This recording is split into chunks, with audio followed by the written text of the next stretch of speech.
Patuloy na nadaragdagan ang mga naaresto naman ng PNP Anti-Cybercrime Group dahil po sa pagbebenta ng iligal na paputok online.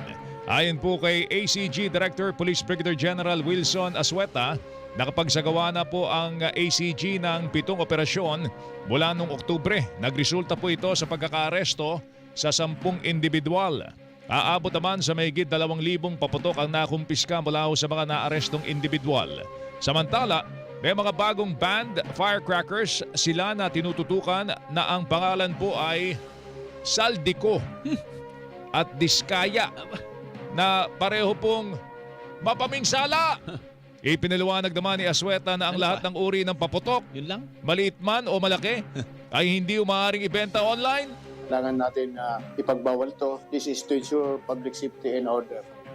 Anong gusto mong dagdag? Parang gano'n. Big fish! Big fish! Big fish. Oo. Yan ha. Pating. Balyena, mga kapuso. Goodbye buwaya. Yun! Yeah. Mas maganda yun. Mas maganda yun. Kinig po ni Police Brigadier General Wilson Asueta, Acting Director ng PNP Anti-Cybercrime Group.